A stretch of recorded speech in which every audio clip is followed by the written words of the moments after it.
नमस्कार। JMD news के खास कार्यक्रम खेल अड्डा में आप सबका स्वागत है। और इस समय हम T20 विश्व कप जो चल रहा है क्रिकेट का, उस पर बात कर रहे हैं लगातार। आज फिर हमारे साथ स्टूडियो में मौजूद हैं नीरज प्रसाद जी, खेल विशेषज्ञ हैं, और साथ में मौजूद हैं ऋषभ तिवारी जी, खेल संवाददाता। आप दोनों का स्वागत है। नीरज जी, सीधा आपकी तरफ रुख करूँगा। अब तक के जो मैच हो गए हैं उनमें जो टेबल्स पॉइंट बने हैं पूल 1 पूल 2 के, उनको आप किस नज़र से देखते हैं, और कुछ उलटफेर भी देखने को मिला है, उस पर भी थोड़ा सा बताइए। तो देखिए, सबसे पहले मैं बात करूंगा भारत वाले पूल की, जिसको हम लोगों ने कहा था इजियर पूल है। तो यहां पर जो स्थिति थी, शुरू में सिर्फ 3 टीमें थी जो कि सेमीफाइनल की दौड़ में थी। वो टीमें थी भारत, पाकिस्तान और साउथ अफ्रीका। जो चौथी इसमें एस्टैब्लिश टीम थी वो थी बांग्लादेश। बट बांग्लादेश के जो अभी बैटिंग चल रही है और अभी जिस तरह से वो कई जगह हार के आए हैं, और उनका कभी भी सुपर 12 में या सुपर 8 में कभी भी उनका परफॉर्मेंस अच्छा नहीं रहा है। अभी उन्होंने पहला मैच जीता था, और वो भी अगेंस्ट नीदरलैंड 9 रन से। आज तक उन्होंने कभी भी T20 फॉर्मेट में जो सुपर 8 या सुपर 12 में कभी उन्होंने मैच नहीं जीता था, और उनकी बैटिंग भी ब्रिटल थी, तो उनको भी मैं हटा देता हूं। यस, नीदरलैंड ने पाकिस्तान को हरा के ऐसी सनसनी की है, जो इस टूर्नामेंट की जो सबसे बड़ी जिम्बाब्वे ने जो जिम्बाब्वे ने जो हरा के जिस तरह से सनसनी की है कि पाकिस्तान का मीडिया बिल्कुल बौरा गया है। और दूसरा नीदरलैंड है, जिसके खिलाफ भारत ने बहुत अच्छा खेला और जीता। तो अभी भी जिम्बाब्वे की जो टीम है, मुझे नहीं लगता है कि वो साउथ अफ्रीका और भारत को चुनौती दे पाएगा। नीदरलैंड्स को वो लोग हरा लेंगे। बाकी क्या वो साउथ अफ्रीका और इंडिया को हरा सकते हैं? नहीं। और जिसके कारण मुझे लगता है कि वो भी इस दौड़ से बाहर रहेंगे। हां, वो स्पॉइल स्पोर्ट थोड़ा बहुत कर सकते हैं। अब सबसे बड़ी चीज आती है कि भारत जो है इस पूल में निर्विवाद रूप से सेमीफाइनल में है, क्योंकि भारत की जो बॉलिंग और बैटिंग है, हम लोग शुरू से आए थे कि भारत की बैटिंग काफी अच्छी है, except South Africa and Pakistan, जिनके बॉलर्स यहां तक बॉलिंग करते हैं, उनके खिलाफ भारत की बैटिंग चरमराएगी। बाकी कहीं पे भी भारत की बैटिंग ने अच्छे रन बनाएंगे। और जो हम लोग चाहते थे कि विराट कोहली अपने लय में आए और शीट एंकर का रोल लें, उन्होंने वो लेना चालू कर दिया है।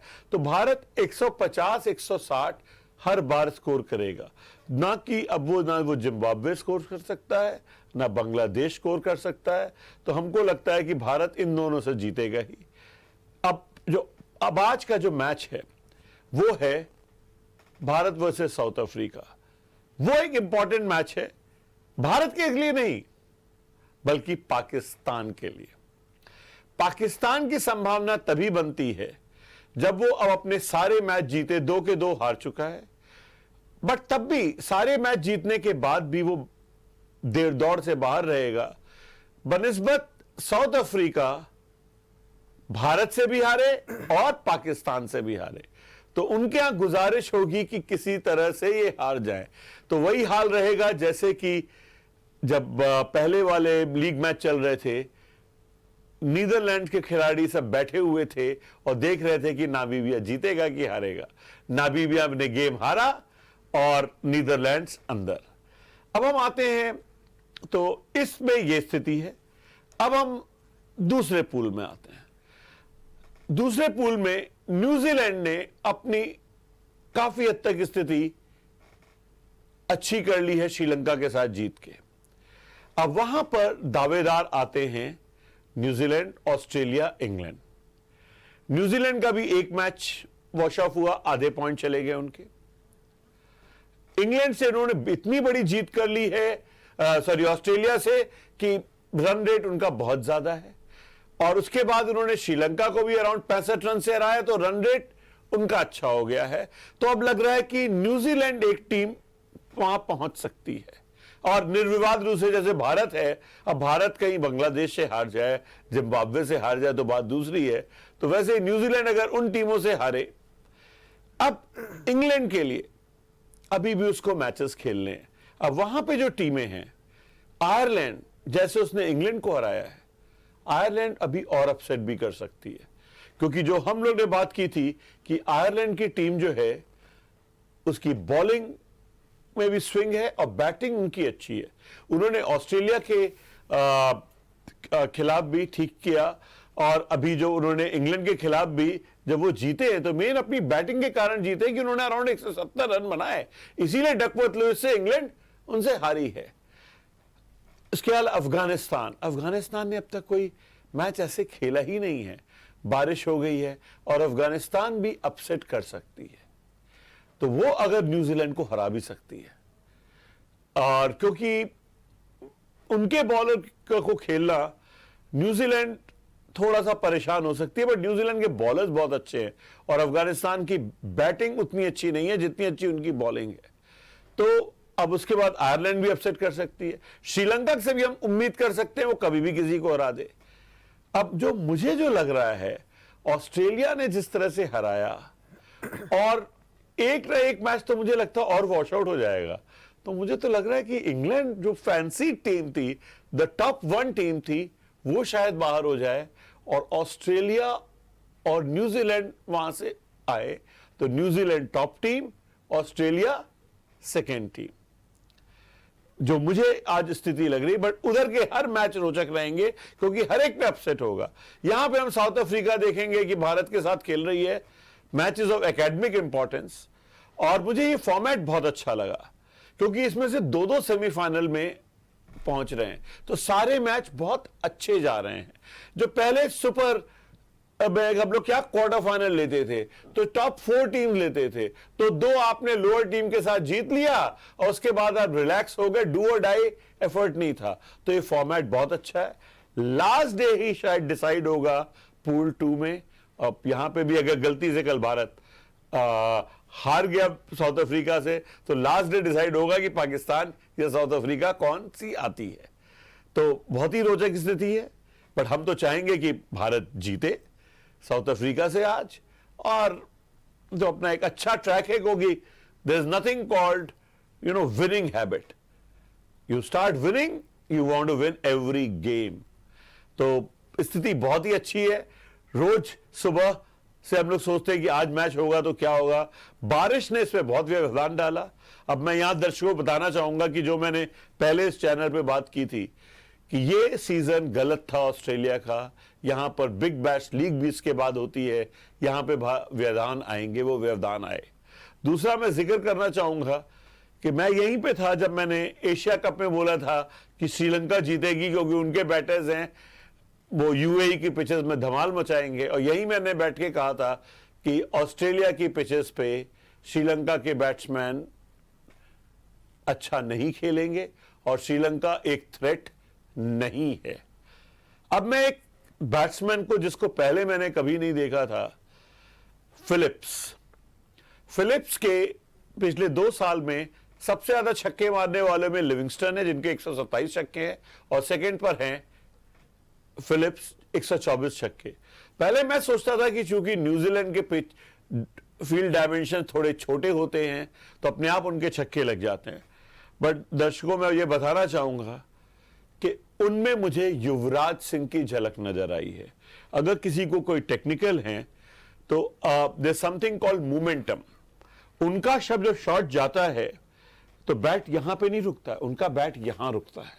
तो उस मोमेंटम के कारण वो शॉर्ट हाइटेड हैं, पर तब भी आउट ऑफ पोजीशन होते हैं, तब भी वो जाके छक्के मार दे रहे हैं, चौके मार दे रहे हैं। आज तक न्यूजीलैंड ने उनको इतना मौका क्यों नहीं दिया, मुझे इशू लगता है। उनको सिर्फ एक चीज तंग करेगी, अपसाइड बॉलिंग। देन एलन जो उनके ओपनर हैं, उनको भी बॉल अंदर आने वाली लोग समझ जाएंगे कि उन्होंने पहले मैच में ऑस्ट्रेलिया का भूत बना दिया था, परंतु अब लोग समझ जाएंगे कि इनसाइड वाली गेंद उनको तंग करेगी। तो वो थ्रेट जो उनके पास है, और वैसे भी किसी को सोचना चाहिए कि एलन अगर गुप्तिल को रिप्लेस करके T20 टीम में आ रहे हैं तो कुछ तो स्पेशल टैलेंट हो गए। तो न्यूजीलैंड इस टूर्नामेंट का छुपा रुस्तम है, और वो बहुत अच्छा दावेदार नजर आ रहा है।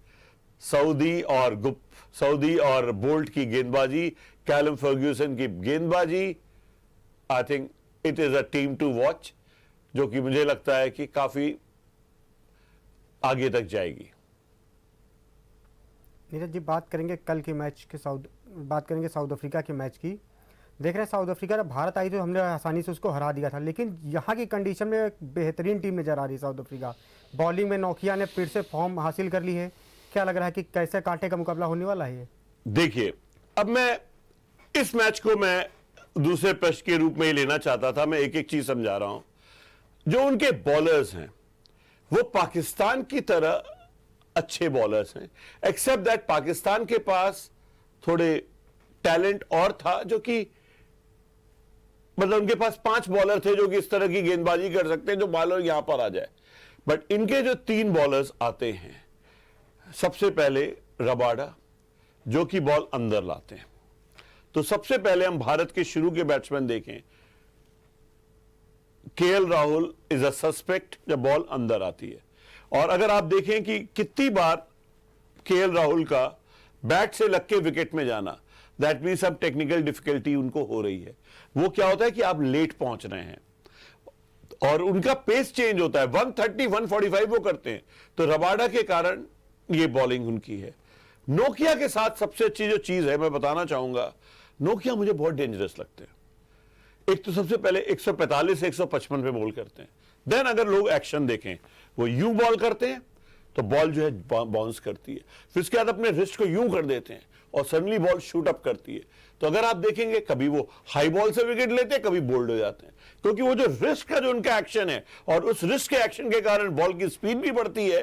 तो अप एंड डाउन उनकी गेंदबाजी है, कोई बॉल ऊपर कोई बॉल नीचे। देन निगड़ी आते हैं, वो भी लंबे तगड़े हैं, तो उनकी बॉल भी यहां तक पहुंचती है और उनका स्लोअर और मूवमेंट है। और जब हाई बॉल मूवमेंट के साथ आती है तो आप एज देते हैं। वो मुझे विराट कोहली के लिए एक मुझे प्रॉब्लम दिखती है एनगिडी की बॉलिंग। उसके बाद केशव महाराज तो हैं ही, तो और when Parnell left armour is a wonderful bowler.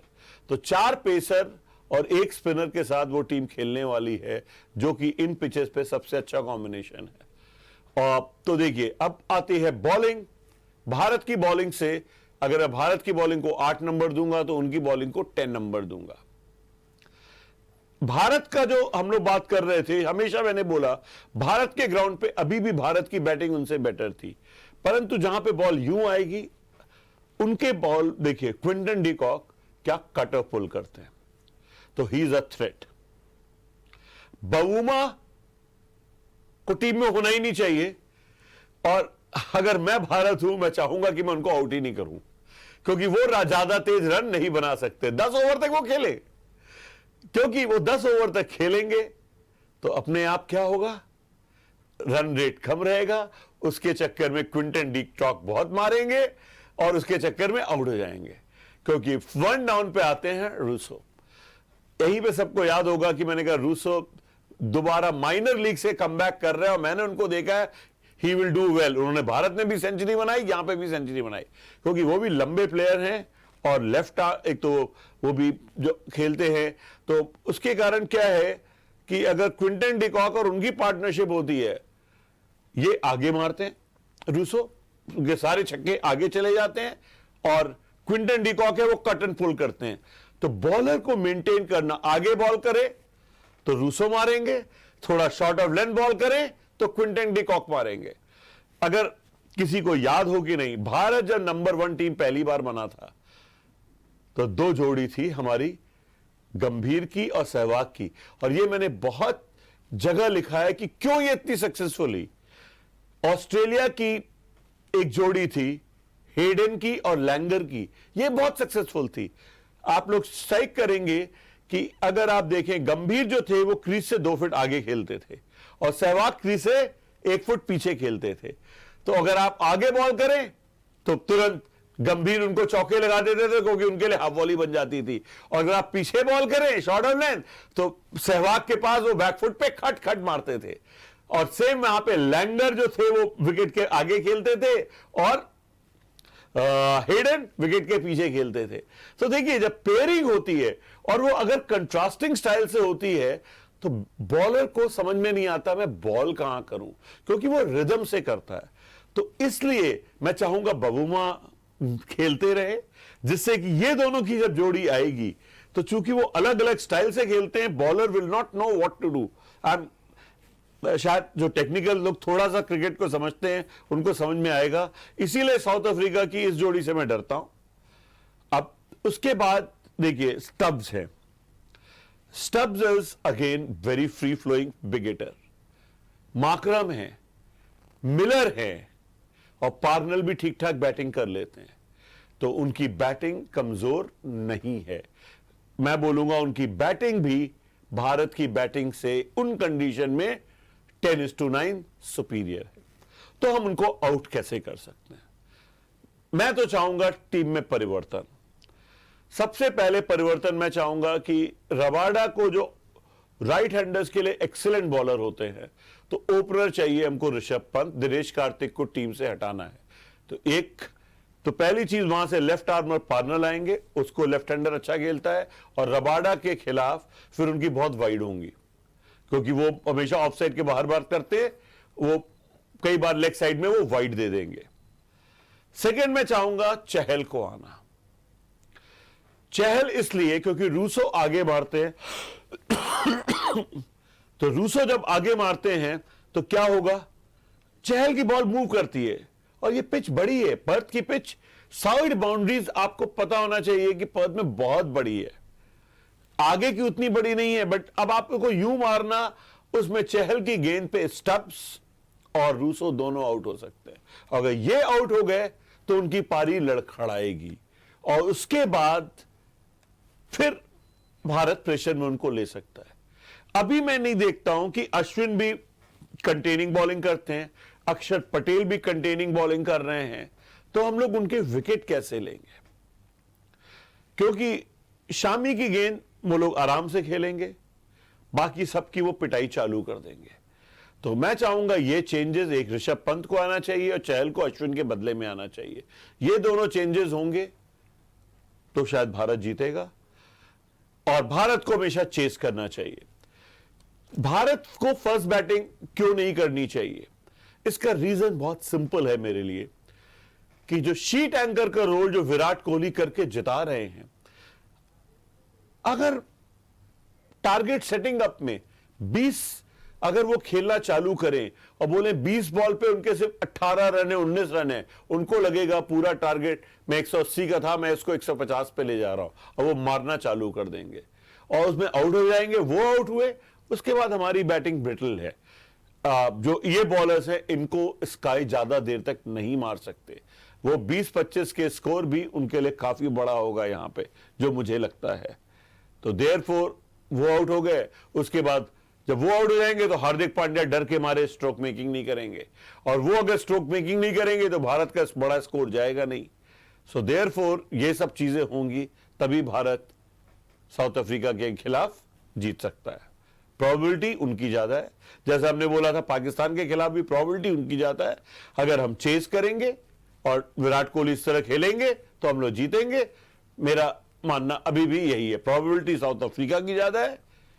अगर हम सेकंड बैटिंग करें और विराट कोहली अपना शीट एंकर का रोल अच्छी तरह से करे, हाँ कोई ब्रिलियंट इनिंग हो जाए, जैसे आज फिलिप्स ने न्यूजीलैंड के लिए की थी कि भाई पूरी टीम का स्कोर 165, उसमें वो 3 डाउन आने के बाद भी 100 से ज्यादा रन उनके, तो वो तो बहुत बड़ी चीज होती है। ऐसा 60% से ज्यादा स्कोर कोई करता है तब तो बात दूसरी है।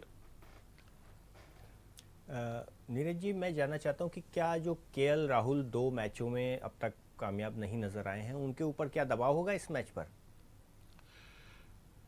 देखिए, दबाव तो उनको जब वो यहां पे जा रहे थे तभी से था, क्योंकि हम लोग ने अगर पहले ही बोला था केएल राहुल को हम लोग नहीं चाहते हैं, हम उनको 2 डाउन चाहते हैं, क्योंकि एक शिखर धवन के लिए और एक केएल राहुल के लिए मैंने जो क्रिकेटिंग सर्कल में बात की है, शिखर धवन के लिए बॉल हिला, शिखर धवन हिल गए, बॉल अंदर हिला, केएल राहुल हिल गए। सीधी सीधी गेंद दो, 150 पे दो, शिखर धवन और केएल राहुल क्या शॉट मारेंगे, बट जहां बॉल में मूवमेंट हुआ वो धराशायी हो जाएंगे। ऐसा है।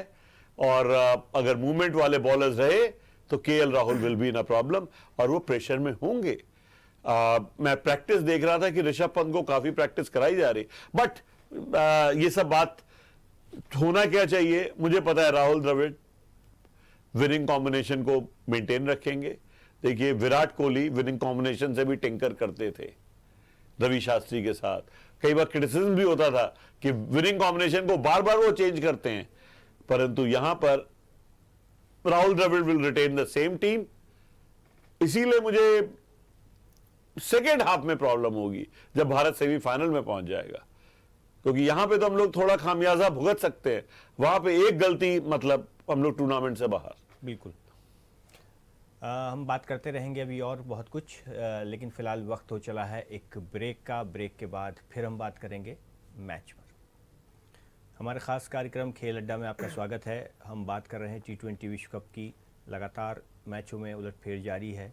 नीरज जी, मैं आपके पास आता हूं और एक सवाल है कि पाकिस्तान जो 2 मैच हार चुका है, अब उसकी क्या स्थिति है, क्या संभावनाएं हैं, और क्या कोई अभी लगता है कि ऐसा विकल्प है कि वो आगे बढ़ पाए? देखिए, वो एक थ्योरेटिकल जो हमने पहले बताया था कि वो सारे मैच जीते और साउथ अफ्रीका भारत से भी हारे और उनसे भी हारे, परंतु देख के लगता नहीं। जब शुरुआत में बात हुई थी, पाकिस्तान की बॉलिंग प्रॉब्ली पूरे टूर्नामेंट में सबसे अच्छी है, पर उनके जो बैट्समैन है वो टोटली डिपेंडेंट है बाबर आजम और रिजवान पे। और जो भारतीयों की प्रॉब्लम है हाई बॉल, अगर आप रिजवान को देखें, हर बार हमने बताया था कि ऑफसाइड के अगर रूम ना दो तो यूं करेंगे, छोटे हैं, हाई बॉल वो एज देंगे। सेम में बाबर आजम के मिस टाइम कर रहे हैं, बॉल ज्यादा बाउंस कर रही है और वो कैच दे रहे हैं। तो जो भारतीयों की प्रॉब्लम है, जो मैं बोल रहा हूं कि ये प्लेयर सक्सेसफुल नहीं होंगे, वही प्रॉब्लम उनकी। मेन उन्होंने जो गड़बड़ किया, वो सबसे बड़ा गड़बड़ किया अपना मिडिल ऑर्डर। अगर लोगों को वर्ल्ड कप याद हो, जब वो ठीक कर रहे थे तो उनके पास एक शर्जील थे, खुशदिल थे, वो किधर है? हैदर अली कोई जानता भी नहीं है। शायद 32 इयर्स के कब उन्होंने टेस्ट मैच खेली थी, उनको दोबारा लिया गया। ठीक है, उन्होंने भारत के खिलाफ थोड़ा सा ठीक खेला, बट दूसरे मैच में कुछ भी नहीं किया। इफ्तिकार अहमद अगेन ओल्ड है, उतना टैलेंट नहीं है। आसिफ अली एक बार उन्होंने मैच जिताया था, बाकी मुझे जिताते हुए दिख नहीं रहे। तो अब मैं आपको बताता हूं कि तो ये मिडिल ऑर्डर उनका बहुत वीक है। तो अगर गलती से रिजवान और बाबर आजम आउट हो गए, वो टीम कहीं की नहीं रहती है।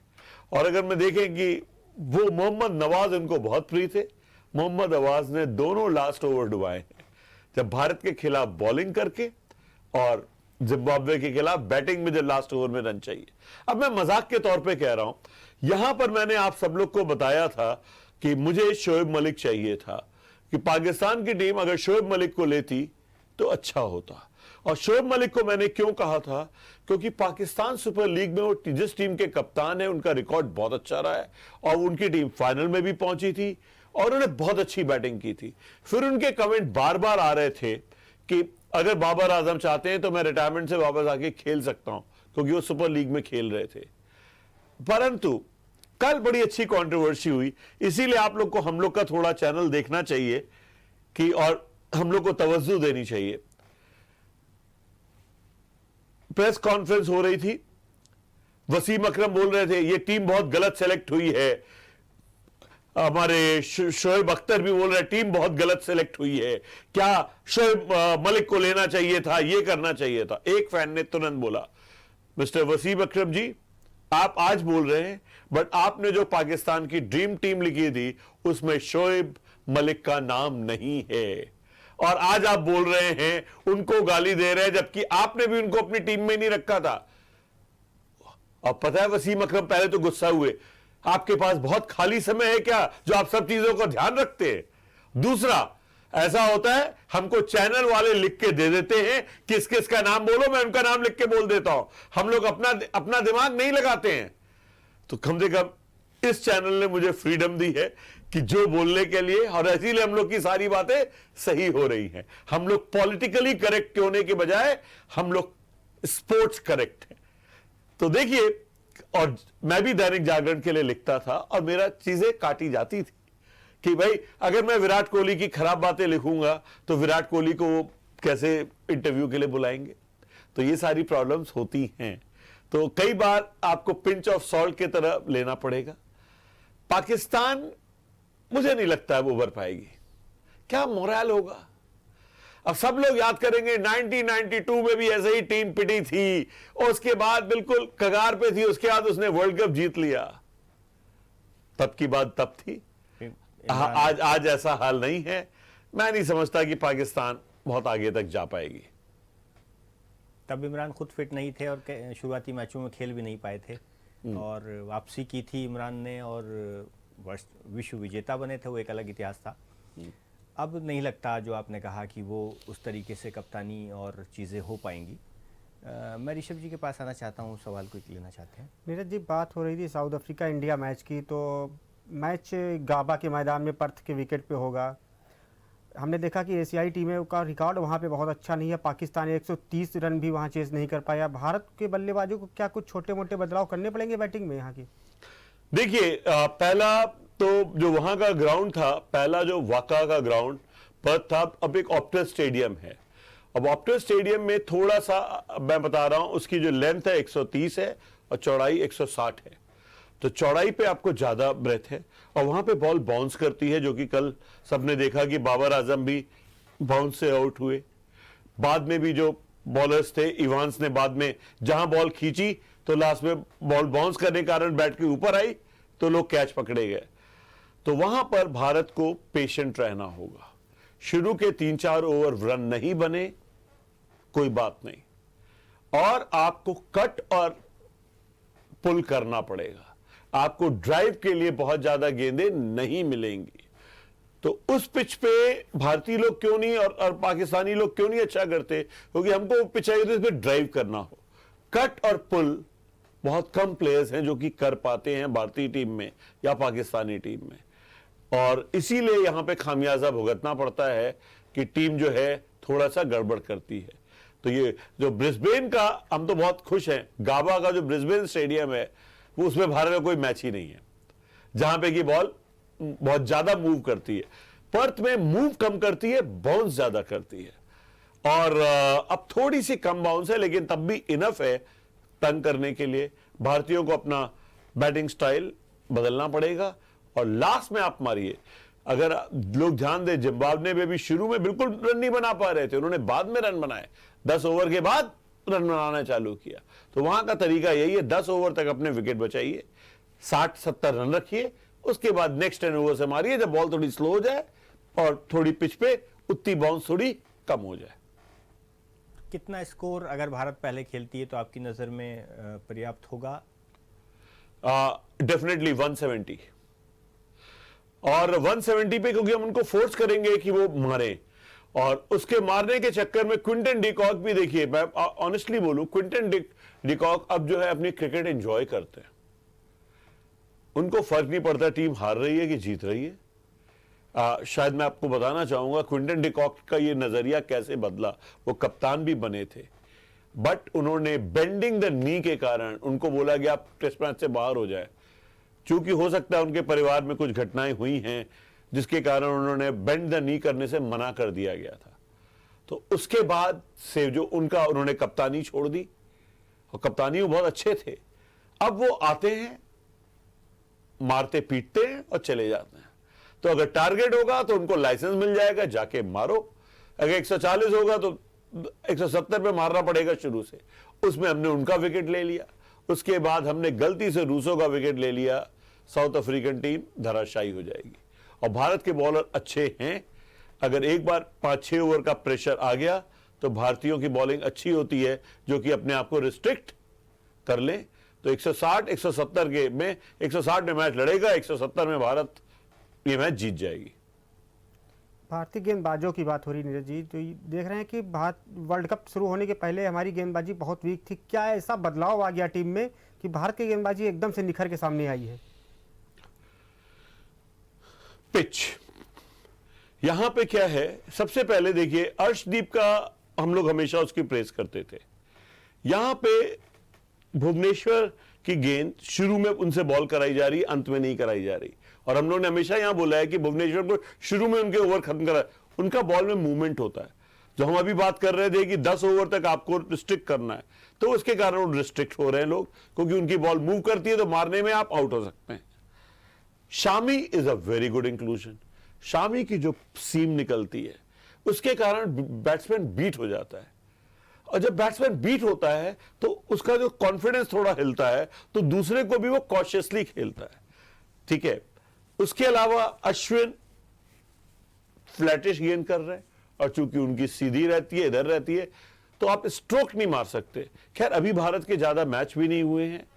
देखिए, अगर हम लोग बात करें, आयरलैंड की बैटिंग बहुत ही खराब थी, तो भारत की batting bowling has not been tested, क्योंकि नीदरलैंड्स की जो बॉलिंग अच्छी थी, बैटिंग उनकी अच्छी कभी नहीं रही है, तो देयरफॉर हमारी बॉलिंग टेस्ट नहीं हुई।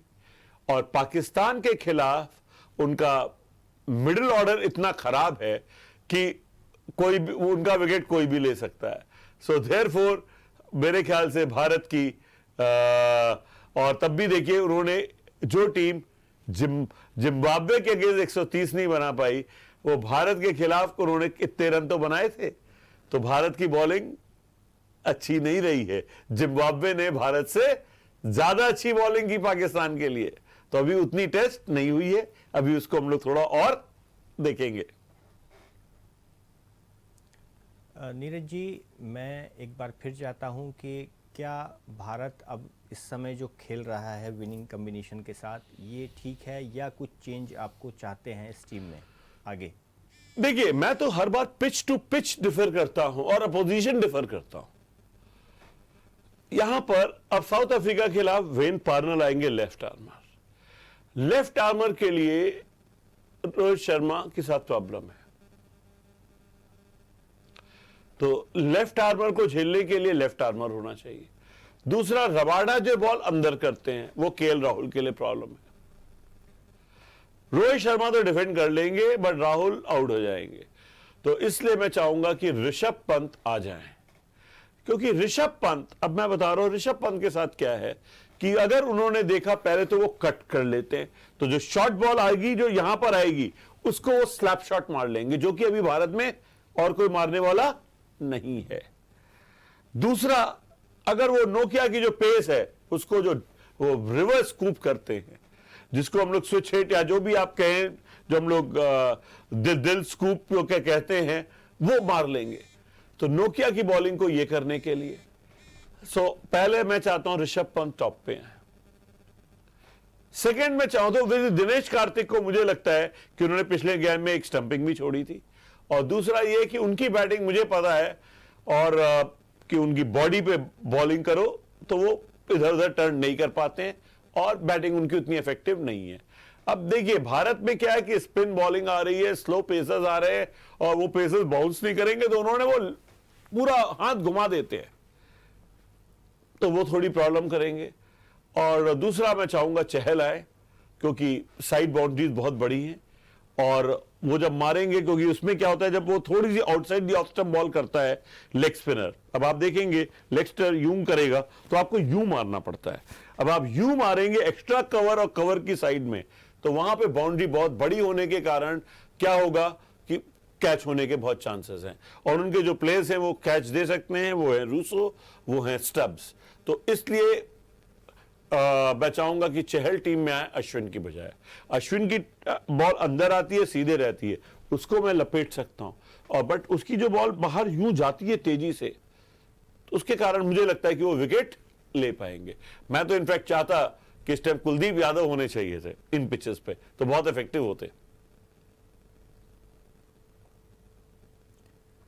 नीरज जी, कुछ और अगर आप इस समय इस मैच के बारे में बताना चाहें, जो टूर्नामेंट पूरा चल रहा है, जो ये पूल बने हैं और क्रिकेट जो चल रहा है, किस तरीके से इस पर, या बारिश जो बीच में व्यवधान डाल रही है, इस पर कुछ? देखिए, बारिश जब तक ये टूर्नामेंट के लेटर होगा, अब बारिश कम हो जाएगी, तो बारिश कम होने के कारण अब मैच पूरे होंगे। अब जो मैच हम लोग ने बहुत देखने हैं, सबसे पहले हमको एक देखना है इंग्लैंड वर्सेस ऑस्ट्रेलिया। ये एक बहुत बड़ा कांटे का मैच होगा, जो डिसाइड करेगा दूसरा किधर से है। और फिर हमको देखना है कि अफगानिस्तान के मैच, क्योंकि वो अपसेट कर सकते हैं, उनके जो पेसर्स है वो भी 140 प्लस है और उनके स्पिनर भी बहुत अच्छे हैं, उनको अब तक मौका ही नहीं मिला है अपने जौहर दिखाने का। तो इनके मैचेस हम लोग को जरूर देखने चाहिए, क्योंकि अगर चाहे अफगानिस्तान जीते नहीं, बट वो कॉन्फिडेंस टीम का खत्म करे कि यार स्पिनर को मारने में इशू होता है। तो जब भारत सेमीफाइनल में आए तो उनके बैट्समैन जो हैं थोड़े टेंटेटिव रहें, जिससे कि स्पिनर को ध्यान से खेलें, और अगर स्पिनर्स ने हमारे 1-2 विकेट ले लिए और रन रेट कंट्रोल किया तो दूसरी टीम 160-170 से ज्यादा भारत के खिलाफ नहीं बनाएगी, जो कि भारत की बैटिंग उतना चेज कर लेगी। देन मैं चाहता हूं कि New Zealand is a very well oiled machinery, और न्यूजीलैंड में साथ है ट्रेंट बोल्ट।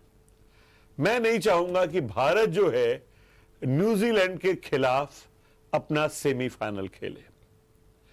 तो न्यूजीलैंड जो है वहां से जहां तक टीम 1 बन के आ रही है, तो भारत को इधर से भी टीम 1 रहना चाहिए, क्योंकि टीम 1 रहेगी तो वहां की टीम 2 के खिलाफ खेलेगी, क्योंकि जो बोल्ट है सऊदी अगेन विकेट ले ही लेते हैं, और उनके फर्ग्यूसन भी बहुत तेज फेंकते हैं, और भारत इन पिचेस पे न्यूजीलैंड के खिलाफ हारने की क्षमता रखता है। सो देयरफॉर मैं चाहूंगा कि भारत कल मतलब अपना मैच जो है साउथ अफ्रीका के खिलाफ जीते, इंश्योर करे टॉप पे रहे, तो न्यूजीलैंड से उसका पलड़ा ना पड़े, बाकी को इंडिया मैनेज कर सकती है। ये मेरी सोच है। अब देखिए क्या होता है। नीरज जी, आप आए और इतना विस्तार से आपने बताया, हर पहलू पे हम लोगों ने चर्चा की, ऋषभ जी ने भी अच्छी जानकारी ली। बहुत बहुत शुक्रिया आप दोनों का, और हम लगातार खेल अड्डा वाले अपने इस प्रोग्राम में क्रिकेट पर चर्चा कर रहे हैं, आगे भी करते रहेंगे। आप दोनों का बहुत बहुत शुक्रिया। फिलहाल दीजिए मुझे इजाज़त, शुक्रिया। अगर आपको हमारा वीडियो पसंद आया हो तो हमें लाइक करें, सब्सक्राइब करें और ज्यादा से ज्यादा शेयर करें, और हाँ, बेल आइकॉन दबाना ना भूलें ताकि हर खबर का अपडेट आप तक पहुंचे तुरंत। आप हमें इंस्टा, ट्विटर और फेसबुक पर भी फॉलो कर सकते हैं। हमारी आईडी है @JMT News।